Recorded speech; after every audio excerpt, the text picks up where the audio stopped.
German club buyer ലവർകൂസനെ പരാജയപ്പെടുത്തി UEFA Europa league കിരീടം സ്വന്തമാക്കി ഇറ്റാലിയൻ ക്ലബ് അറ്റലാന്റ. കലാശപ്പോരാട്ടത്തിൽ ലവർകൂസനെ എതിരില്ലാത്ത 3 ഗോളുകൾക്കാണ് അറ്റലാന്റ പരാജയപ്പെടുത്തിയത്. ഹാട്രിക് ഗോളുമായി നൈജീരിയൻ വിങ്ങർ ലുക്മാനാണ് അറ്റലാന്റയ്ക്ക് ജയമൊരുക്കിയത്. ഇതോടെ ബയർ ലവർകൂസന്റെ സീസണിലെ അപരാജിത കുതിപ്പിന് അവസാനമായി. മത്സരത്തിന്റെ 12-ാം മിനിറ്റിൽ സപാകോസ്റ്റയുടെ അസിസ്റ്റിൽ ലുക്മാൻ ആദ്യ ഗോൾ നേടി.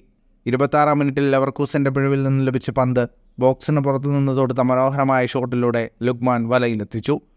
2 ഗോൾ ലീഡിൽ ആദ്യ പകുതി അവസാനിച്ചു. രണ്ടാം പകുതിയിലും കാര്യമായ വെല്ലുവിളി ഉയർത്താൻ ലവർകൂസനായില്ല. 76-ാം മിനിറ്റിൽ സ്കമാക്കയുടെ അസിസ്റ്റിൽ ഒരു പവർഫുൾ ഷോട്ടിലൂടെ ലുക്മാൻ തൻ്റെ ഹാട്രിക്കും അറ്റലാന്റയുടെ വിജയവും പൂർത്തിയാക്കി.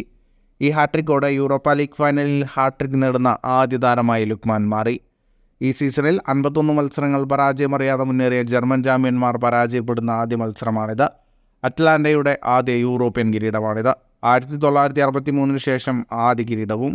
അതുപോലെ അറ്റ്ലാന്റ പരിശീലകൻ ഗാസ്പെരിനിയുടെ 30 വർഷം മാനേജർ കരിയറിലെ ആദ്യ കിരീടം കൂടിയാണിത്. ഫുട്ബോൾ ലോകത്തെ കൂടുതൽ വാർത്തകൾക്കും വിശേഷങ്ങൾക്കുമായി സ്പോർട്സ് കഫേ ഇപ്പോൾ തന്നെ സബ്സ്ക്രൈബ് ചെയ്യുക.